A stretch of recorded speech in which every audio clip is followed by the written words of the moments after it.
in the most unforgettable red outfits as she sets a unique Queen style. When Princess Catherine wears red, it's never simply a colour.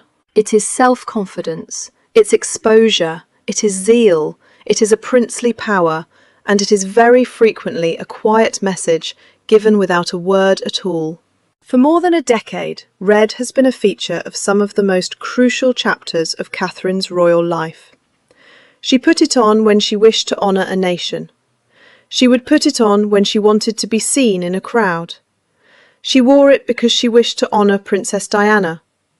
She wore it during Christmas, at state receptions, on royal tours, at Wimbledon, at family milestones, and at times the public needed to witness strength from the future Queen. And after her hard health struggle, red became even stronger. Because when Catherine appears in red, or crimson, or ruby, or deep burgundy, she is not concealing herself away. She wants to be noticed. A very significant red moment happened in March 2025 when Catherine attended the Commonwealth Day service at Westminster Abbey. After a period of acute public anxiety, conjecture, and emotional surveillance, her presence was loaded with great significance. Her comeback was not a big speech, but a loud fashion statement. Catherine donned a red coat dress by one of her favourite royal designers, Catherine Walker. The outfit has a rigid design and a big bow at the neckline, softening the appearance while lending it power. She topped the ensemble with a matching pillbox hat by Gina Foster, completing a head-to-toe red look that was professional, elegant, and obviously confident. This was not the polite, cautious Catherine of her early years as Queen. Here was the Princess of Wales, entirely in charge of her image. It was the red hue that counted. Red provided her with prominence in a service associated with the Commonwealth and national celebration. It made her stand out within Westminster Abbey, but it also had deeper emotion, resilience, vigour and strength after vulnerability. Royal supporters got the message right away. But Catherine was not simply coming back. She was coming back with a mission. Her jewellery added another depth to the situation. She wore the Collingwood pearl drops that Diana, Princess of Wales, made famous. She donned a pearl and diamond choker, a necklace steeped in royal heritage, formerly owned by Queen Elizabeth II. In one appearance, Catherine associated herself with the two most significant royal women before her, Diana, the last Princess of Wales, and Queen Elizabeth, the Queen whose example defined the contemporary crown. This is why the gaze was so potent. It was a crimson coat dress and more. It was a visual statement. Catherine was bringing the past, standing solidly in the present, and getting ready for the future. But it wasn't where Catherine's usage of crimson began. This crimson language had been created for years. Catherine donned a long red Alexander McQueen coat with a chic black velvet bow to her annual Together at Christmas carol service at Westminster Abbey in December 2024. This was one of her most dramatic appearances post-health treatment time, and the colour choice appeared intentional. Red for Christmas is joyous, of course, but on Catherine it also felt powerful, warm, and emotionally comforting. The McQueen link was important. Catherine's wedding dress was designed by the fashion brand Alexander McQueen by Sarah Burton, and it remains one of the biggest foundations supporting her royal wardrobe. Catherine established a feeling of continuity by revisiting McQueen for such a personal occasion. This was not just a carol service she was hosting. She was recovering one of her most important royal initiatives with grace and boldness. Fans loved the look as it was a combination of formality and passion. The red coat was an eye-catcher, but the velvet bow softened it up. The styling said, "Catherine is powerful but kind-hearted, regal yet still warm." Another spectacular red Christmas moment from Catherine was when she stepped out in a glittering red needle and thread aurora gown for her carol service in December 2022. The gown had long sleeves and a high neckline and exquisite sequins that shone wonderfully in the sunlight. This is a strong royal rewear, since she initially wore the identical outfit in January 2020 at a Buckingham Palace event for the UK-Africa Investment Summit. That repetition was significant. Catherine has always known it's simple to wear a gorgeous outfit once. To wear it again, with confidence, makes a bigger statement. That red sequin gown meant something because it was history. It was no longer only a gorgeous frock. Now this was part of her royal tale. Fans lauded the wear for its sustainable elegance. Catherine was demonstrating to the world that a favourite dress does not weaken with repetition. In reality, it gets memory. The timing of the gown's debut in January 2020 also mattered. At the UK Africa Investment Summit event, Catherine was in a top royal hostess role on the world stage. The crimson sequins could have gone overboard, but on her they were controlled and royal. The outfit sparkled, it did not yell. It was glamour with discipline, one of Catherine's best fashion accomplishments. Of course, one of Catherine's most emotionally charged red looks of her life happened on 23rd April 2018, when she walked out of the Lindo wing of St Mary's Hospital after giving birth to Prince Louis. She donned a special red Jenny Packham dress with a white lace collar, which instantly brought to mind for royal watchers Princess Diana's red and white attire when she revealed Prince Harry to the world in 1984. That was more than a nice fashion echo. That was history. Catherine knew the stairs of the Lindo wing were no ordinary steps. They are of royal memory. William and Harry were there with Diana. Catherine stood there with George, Charlotte and Louis. Those moments are not just birth announcements, but generational pictures the world watches. Catherine gave the most beautiful homage to Diana by opting for crimson with a white collar. And she did not replicate her perfectly. She was true to her. She let Diana's remembrance float softly in a time of fresh vitality. Fans were greatly touched.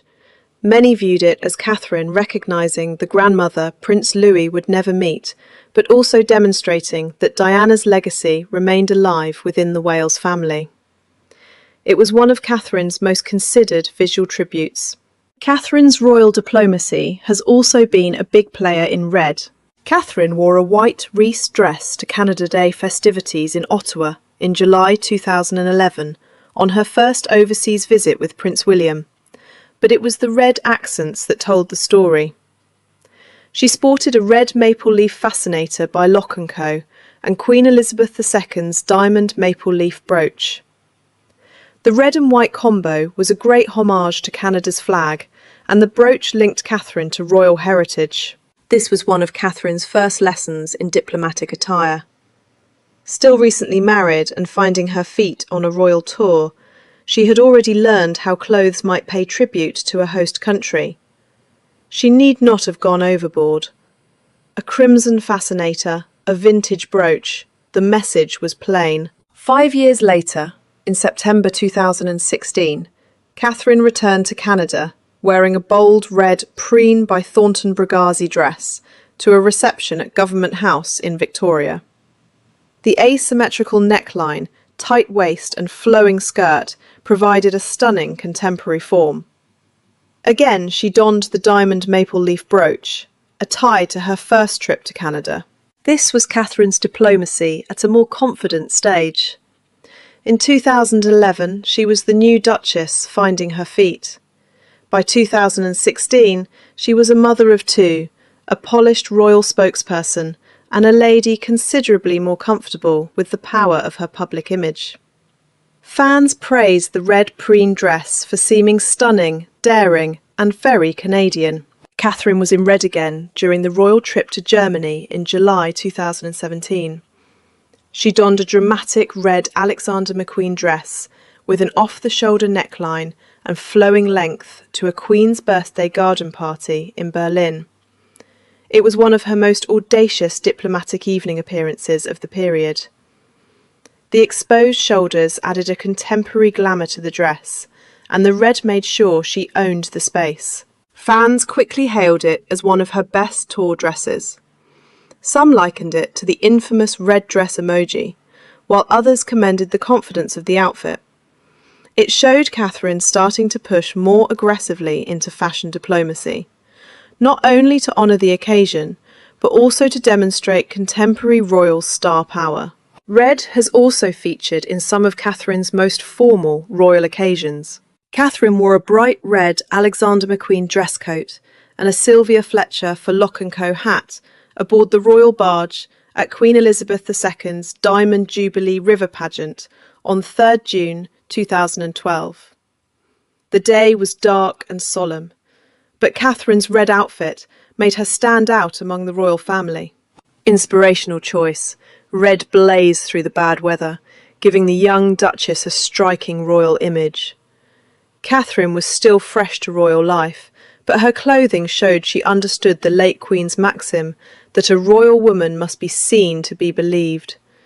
She became pageant history with her red coat. Catherine wore a more muted red attire to submit her first official photograph at the National Gallery in January 2013. Most people liked Catherine's modest, sober clothing, but the portrait got mixed reviews. It was warm, dignified red, not a theatrical crimson, perfect for an art world gathering where the painting, not the dress, was the focal point. Catherine's crimson clothes are sophisticated because of that. She uses colour in many ways. Bright red orders, rich burgundy is noble, ruby sequins celebrate, authorities tailor red, diplomatic are soft red accents. Catherine wore red for charity and royal protocol in 2014. Her disciplined Reds for Kids and community outreach show red can be warm and accessible. Red is powerful, not just for her. Other options include a friendly, enthusiastic and emotive presence. Her 2015 debut at Wimbledon, in a red L.K. Bennett Kayla dress, was memorable. Too many of her Wimbledon outfits were from tours or summer shows. The red outfit looked more deliberate, more suitable for the occasion, more confident. It was a simple cut, attractive shape and lively colour to contrast against the green of centre court. Fans liked it because it was different from her Wimbledon dress. No more summer whites for Catherine. She was beginning to make major competitive fashion statements. Red makes Catherine stand out, which is why it suits her. Red draws attention as she enters Westminster Abbey, stands on a royal balcony, receives a foreign leader, or sits in the Wimbledon royal box. Catherine, unlike others, never lets red win. She runs it. Crisp tailoring always. Clean accessories achurely, shiny hair. Choose your jewellery carefully. The occasion always demands boldness. That's why fans love her red clothes. They believe in colour. Her supporters see the crimson Catherine has worn after a difficult period as a sign of her strength. She's in red Christmas clothes. It's warm. She appears diplomatic in red on her tour. People see her ancestry when she wears red, with Diana's jewels. They imagine a future monarchy with her in red at William's side. This is probably why red is Catherine's most royal colour. Her quiet loyalty may be blue, her purity and celebration may be green and symbolise nature and regeneration. The colour red symbolises authority. This is her colour when the public must see her courage. Looking over Catherine's crimson dresser, the story is clear. The Canada Day Maple Leaf Fascinator conveyed diplomatic colour. Regal in the Diamond Jubilee McQueen cloak, Diana had love in the Lindo Wing Jenny Packham dress. Confidence on the world stage radiated from the Berlin McQueen gown. Canadian preen dresses were mature tour splendour. The needle and thread gown shimmered. The Together at Christmas McQueen coat showed emotional resilience.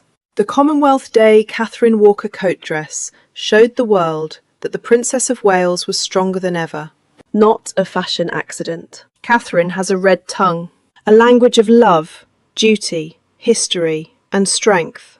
She speaks softly. She need not. Dress often speaks louder than imperial decrees. The message is clear when that clothing becomes crimson.